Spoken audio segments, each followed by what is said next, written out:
Hello and welcome to another episode of the AI show where I talk to AI about complex issues that face our lives daily. How you going today, Chad? I'm doing great. Thanks for asking. I'm really excited to dive into today's topic and chat about how to deal with difficult people. Let's get into it. Yes, so we're talking about dealing with difficult people, and I have a lot of questions for you. But let's start off with, what do you think makes someone difficult? Is it their behavior or our reaction to it? That's a great starting point. I'd say it's both. On one hand, difficult behavior can come from things like poor communication, stress, or personal issues. On the other hand, our reactions and expectations definitely shape how we perceive that difficulty. So it's a bit of a mix between the two. Yeah, so true. And like in today's world with all kinds of personalities, like how can people have or grow a tolerance for others?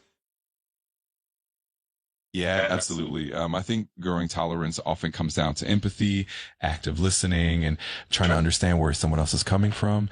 It also helps to set healthy boundaries and manage expectations.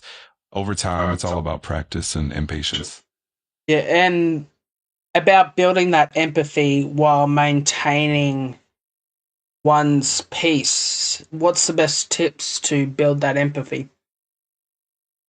That's a great question. Some good tips include practicing active listening, putting yourself in the other person's shoes, and being open minded about their experiences and perspectives. Also, practicing patience and self reflection can help you maintain your own peace while still being empathetic. It's definitely a balance. Yeah, yeah, very true. On the note of uh, peace, should someone value their peace over dealing with difficult people? That's definitely a nuanced question. I think it's important to find a balance. Valuing your peace is crucial for your own mental health. So sometimes it's okay to set boundaries or even step away from a situation. At the same time, there are moments when engaging with empathy can be rewarding and help both parties grow. It's really about assessing each situation individually. Now let's talk about, so there's so many personality disorders these days, and everyone may have some approach on how to handle people.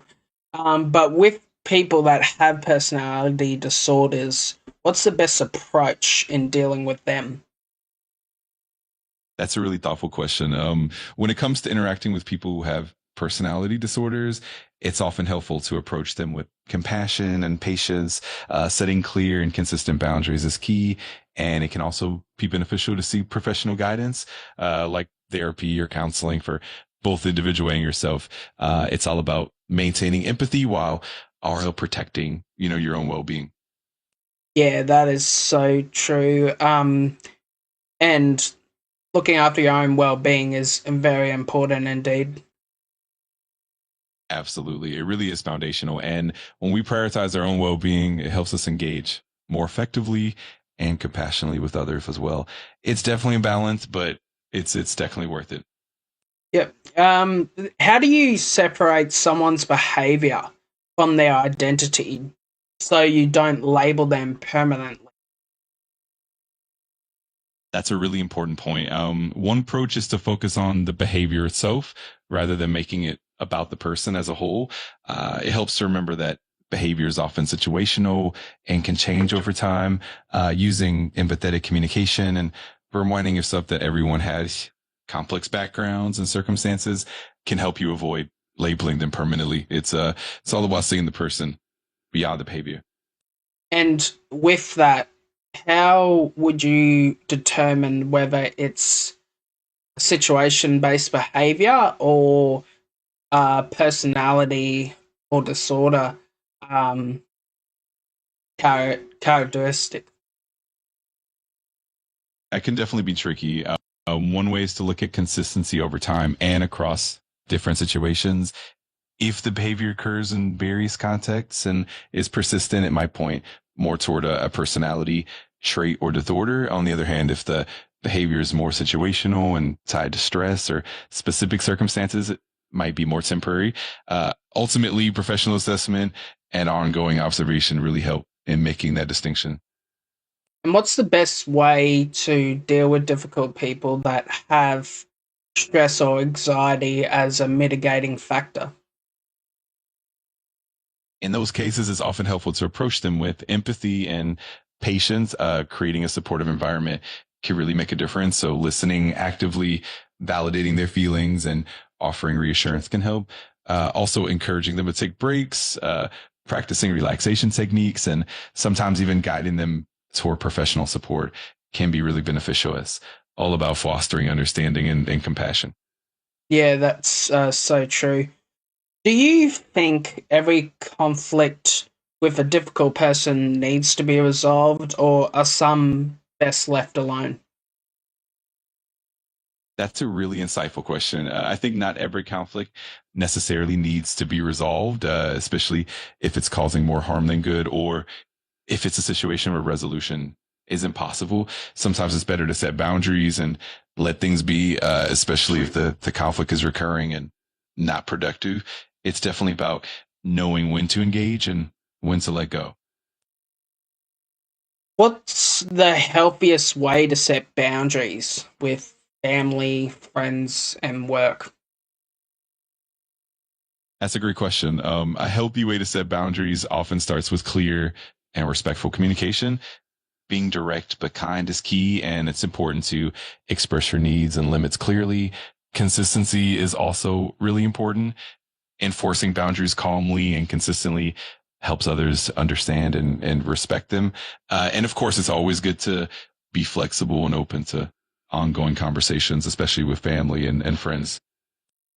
What role does compassion and curiosity play in transforming relationships with potentially difficult people? Compassion and curiosity really play a huge role. Compassion allows us to connect on a human level, offering empathy and understanding, which can help ease tension and build trust. Curiosity, on the other hand, encourages us to look beyond surface level behavior and really understand the underlying reasons behind someone's actions. Together, they help transform challenging relationships into opportunities for growth and deeper connection. Yeah, that's right. I think sometimes people find it hard to set boundaries with people, and that does unfortunately tend to lead to disrespect or being used. Absolutely. That's so true. It can definitely be challenging, especially when there's a fear of conflict or a desire to keep harmony. But setting those boundaries is so important for maintaining mutual respect and healthy relationships. It definitely takes practice and sometimes a bit of courage, but it's absolutely worth it in the long run. What would you suggest to someone, and some of the viewers watching may have this issue, what do you suggest to them in doing if they deem someone as toxic in their life? That's a really important question. I'd suggest first taking some time to reflect on the relationship and understanding the impact it's having on your well-being. It can help to set clear boundaries and communicate those boundaries respectfully. In some cases, and distancing yourself or even ending the relationship might be necessary for your own peace of mind. And of course, seeking support from trusted friends, family, or even professional counselors can make a big difference. Ultimately, prioritizing your own mental and emotional health is key. What is some more micro ways of being able to set those boundaries if you find it hard as a person to set boundaries with people? Absolutely. Starting small can really help. For example, you can begin by practicing saying no in low stakes situations to build confidence. You can also set small, clear limits, like defining specific times for availability or keeping certain topics off limits. Another approach is using I statements to express how you feel and what you need without sounding accusatory. And it can help to have a support system or even role play scenarios so you feel more comfortable. Over time, these small steps can really build up the stronger boundaries. Yeah, so true. Um, what is the best way someone can deal with their frustrations when it comes to difficult people? Dealing with frustration definitely requires some intentional strategies. One helpful approach is practicing mindfulness or deep breathing to calm your mind in the moment. It can also be sort of take a step back and gain some perspective, maybe even journaling your thoughts to process your emotions. Another effective method is finding healthy outlets like physical activity or creative hobbies to release that those of tension. And of course, having a support network to vent to or get advice from can really help as well. Do you think the latest technology age and social media is making it harder for people to deal with each other? I definitely think it can have an impact. On one hand, technology and social media connect us in incredible ways, but on the other hand, they can sometimes amplify misunderstandings or make communication more impersonal. The fast-paced nature of online interactions can sometimes lead to less empathy and more impulsive reactions. But at the same time, it also offers opportunity for better understanding and education. So it's kind of a double-edged sword, and it really depends on how we use it. Yeah, so true. With difficult people, there can be a lot of resentment towards them or hardships these difficult people unintentionally or intentionally cause. What's your recommendation to the viewers and everyone in dealing with that resentment? That's a really important aspect. One helpful approach is practicing forgiveness, not necessarily for the other person, but for your own peace of mind. It can also help to reframe the situation by trying to understand the underlying reasons behind their behavior. And of course, focusing on self care is essential. Finding healthy outlets for that frustration, like talking to a trusted friend, engaging in activities that bring you joy, or even seeking professional support. Over time, it's all about letting go of that resentment and reclaiming your own peace. Yeah, that's great to hear. Peace is so important in this crazy world, and looking after yourself is so important too. And on that kind of sidetrack, why do you think most people don't look after themselves as much as they should? Yeah, that's such a good point. I think there are a lot of reasons. Sometimes people get caught up in their daily responsibilities and they prioritize others' needs over their own. There's also sometimes a cultural aspect where self care can be seen as selfish, or people might feel guilty about taking time for themselves.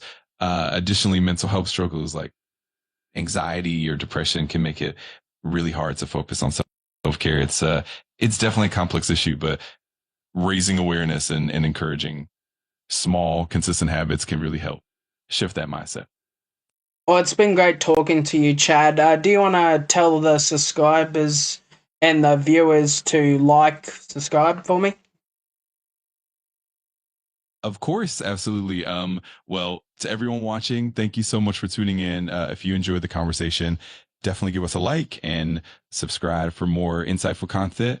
We really appreciate your support, and we look forward to bringing you more great episodes. Thanks so much. Easy. Thanks for that. You're very welcome. I'm always happy to help. If there's anything else you need, just let me know. Looking forward to the next episode. Thank you.